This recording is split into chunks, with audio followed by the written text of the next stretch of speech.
Vamos lá, mano, volta. A outra pergunta. Leandro Kalegger mandou aqui, ó. Se a soltura do Lula foi inconstitucional por manobra do STF, o Congresso se calou. Por que as Forças Armadas não interviu? Pois está para a garantia dos poderes. Resposta: as Forças Armadas não são poder da República. São instrumentos do poder. Quem tinha o poder para intervir era o presidente Jair Messias Bolsonaro. E não interveio. Não interveio por razões pessoais. Talvez por causa da rachadinha. Que ele ia atacar a Suprema Corte e a Suprema Corte ia contra-atacar com a rachadinha. Talvez seja por isso. Porque certamente ele foi orientado nesse sentido. Mas não são as Forças Armadas que têm que tomar atitude, porque as Forças Armadas não são poder da República. Poderes da República, muito bem você falou, Judiciário, Legislativo. Aí depois você esqueceu do Executivo e falou Forças Armadas. Inclusive, está na Constituição, no artigo 142, que para a garantia da lei e da ordem, qualquer dos poderes pode convocar as forças, seja o Executivo, o Legislativo ou o Judiciário. Então não são as forças que têm que intervir nisso, é um outro poder. Aí você mesmo falou, o Judiciário descondenou, o Legislativo não falou nada, e as Forças Armadas que fizeram, também não fizeram nada, que não é o papel delas. Quem que poderia intervir? O presidente da República. Ele interveio? Não. Por que não interveio? Eu posso dizer, fazer a minha avaliação, como eu digo como eu posso até ser presidente da República, se eu for eleito, me candidatar, faltou coragem.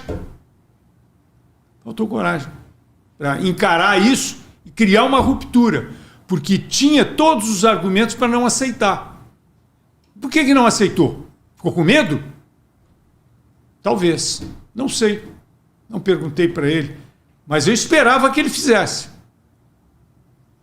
Era a minha expectativa. E aí sim ele podia usar as Forças Armadas para fazer valer a Constituição, que ele tinha poder para isso. Está lá no artigo 78 da Constituição, que é a obrigação do presidente da República fazer cumprir a Constituição. É o juramento dele, solene, no Congresso. Ele e o vice. Tem que dizer, fazer valer e respeitar a Constituição. Então, se a descondenação do Lula foi uma exacerbação do poder do Judiciário, era obrigação deles, não cumpro, não aceito. E aí sim podia usar o artigo 142 para fazer valer a Constituição e não as Forças Armadas.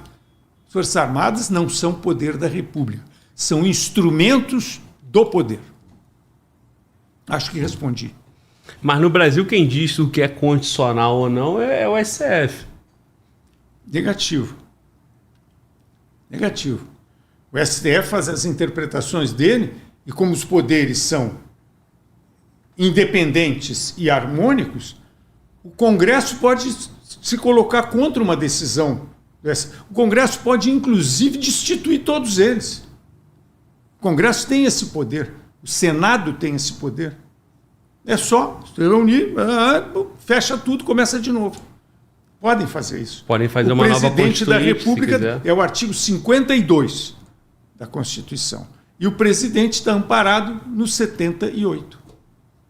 Porque é obrigação dele fazer cumprir a Constituição. Se o Judiciário não cumpre a Constituição ou ultrapassa seus limites, que dá no mesmo, que ele perde a legitimidade, cabe ao presidente da República dizer não, não pode, não vai acontecer e tal, pronto.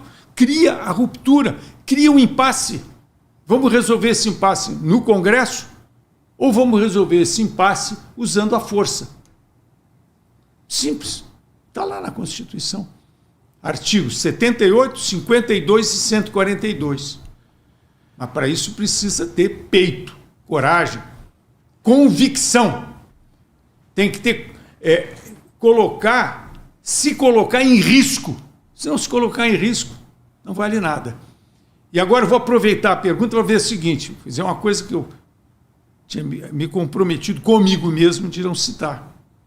Mas 7 de setembro de 2021 Bolsonaro lá em São Paulo abriu o berro e saiu todo mundo de lá pensando que ele ia dar o golpe, que ele ia retirar o golpe, que ele ia criar a ruptura, que ele ia criar o impasse.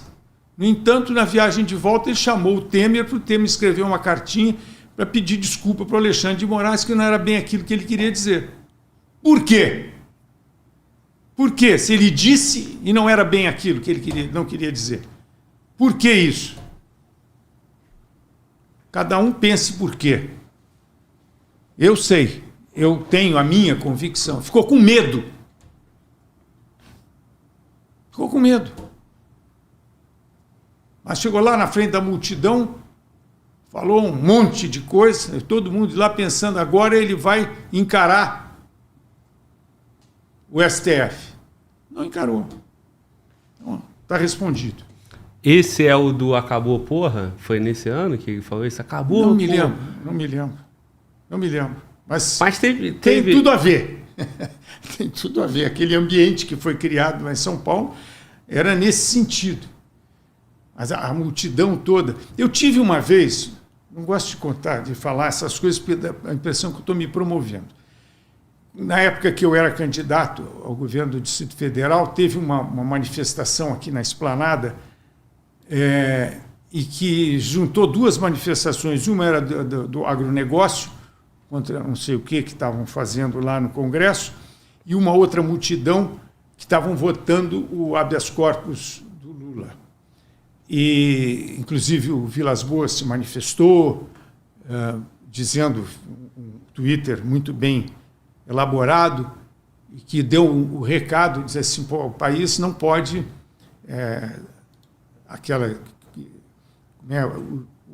a diretriz dele, legitimidade, legalidade e manter a estabilidade do país. Então, uma atitude qualquer da Suprema Corte naquele sentido, naquele momento, poderia desestabilizar o país e dar legitimidade para usar a força de uma forma independente, por iniciativa, para restabelecer a ordem, ou mesmo para restabelecer a ordem mediante a ordem do próprio presidente da República, que era o Temer. E, em um dado momento, tinha um carro de som lá, aqueles trio elétrico, e eu me vi colocado lá em cima e um microfone na minha mão.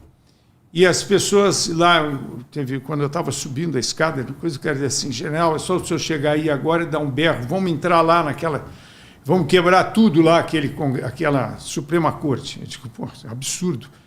Eu vou subir aqui para dizer um absurdo desse.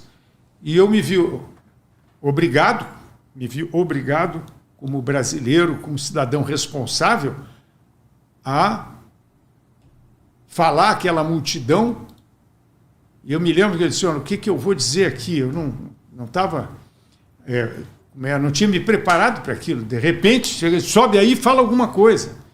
E o povo querendo que eu dissesse, vamos lá e vamos quebrar aquilo. Jamais diria uma bobagem dessa. Mas eu na subida, me lembrei das palavras do Napoleão, quando estava lá nas pirâmides, que ele disse, olhando para as pirâmides, disse para o soldado dele, do alto dessas pirâmides, o mundo nos contempla, para medir o tamanho da responsabilidade que nós temos agora, que conquistamos tanta coisa.